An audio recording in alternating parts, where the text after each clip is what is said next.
Hey, how you doing, man? My name What's up? James Earl Cray. I'm titled Elder Cray. Mm-hmm. Just wanted to stop by. I've heard so much about this person, Little J, and I finally get the opportunity to meet you. So I just wanted to come and share with you and ask a few questions about the things that you're doing. Cool. First, I just want to know, where did the name Little J come from? It's just like a little nickname, you know what I'm saying, that my boys had gave me.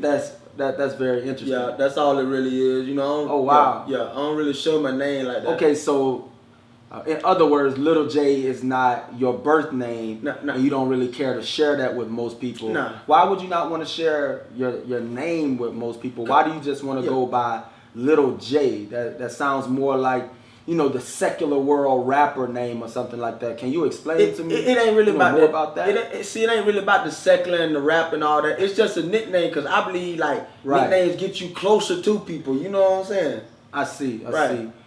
Okay, well, I mean, I guess I can understand that. I can see where you're coming from.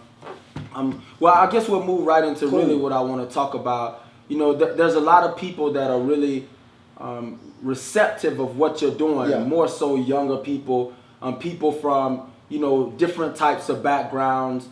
But what do you do in the context of the church setting? Mm-hmm. You know, there's people, older people, there's traditional people. Not that there's anything wrong with them, but in that mindset, the traditional older mindset, everybody's not receptive to what you're doing. So what do you have to say to those people that may be more in the church arena? I just let them know, man, I'm just trying to keep it 100, man. I got a group of people that I'm trying to reach, you know what I'm saying? And we have to do things a different okay. Yeah, like a different way, you know what I'm talking about? All right.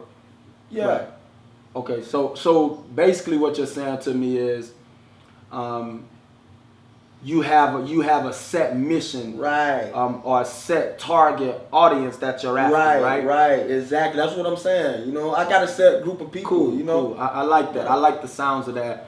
I really do. I really like the sounds of that. So I guess let me ask you this too. What really brought you, someone like yourself, someone from a different, more secular background? What really brought you into your relationship with God or your relationship with Christ? Can you explain that to me? I just really had to give it all up, you know what I'm saying? Because, like, I really love God, man. And I knew that even when I was in the streets and things, but... Oh, man, that's... Yeah, you know, so I just had to kind of give it all up for God. That's an amazing story. That is really an amazing story.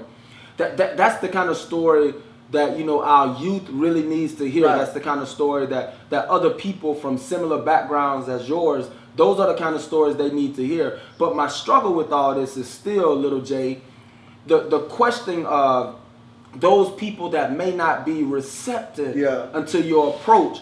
Because if I could just be honest with you, be real, cuz. your approach is more like the approach of like hip hop, you know, rap artists, the tattoos, the tank top, the gold teeth, the earrings, all these things, you know, the big chains, the watch.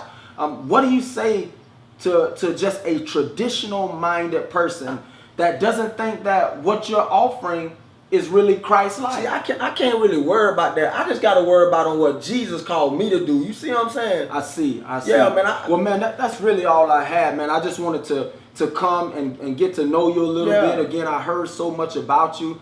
All this talk about Little J on social media, on Facebook, on Instagram, on Twitter, on YouTube. I'm just hearing so much about this guy, Little J, and I was intrigued to come and speak with you myself. You know what I'm saying? Yeah. It's been a pleasure, the truth is, man, I just can't thank you enough for allowing me to come into your home. I ain't really got a whole lot to say, I really but appreciate you know, I just know how much I love God and things like that. You know, man. I get ready to go. Truth is, man, I'm just here to serve God and do what God asked me to do, man. I ain't got no special message, you know what I'm saying? I can't really be caught up in who don't really like the way I am. Well, man, you know it has truly been a pleasure, for God wants us to come as we are, whether that be with a dirty soul that He can clean it up, whether that be in our tie, with a tattoo, my jewelry, all the things that you mentioned, you know what I'm saying? So I appreciate you coming through, you know, hollering at Little J or whatnot, man, but I really got to target the audience, like you said, when you use them words like that, man. I got a crew that, you know what I'm saying, that God sent me for, man, you know.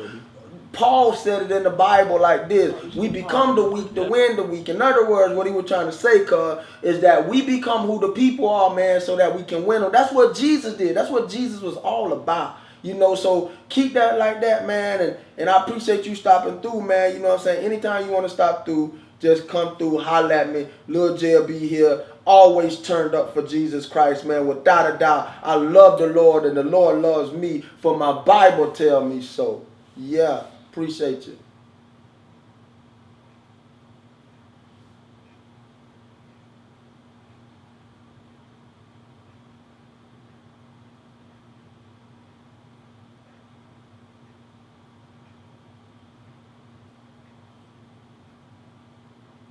Good. Man, somebody on my phone still with her.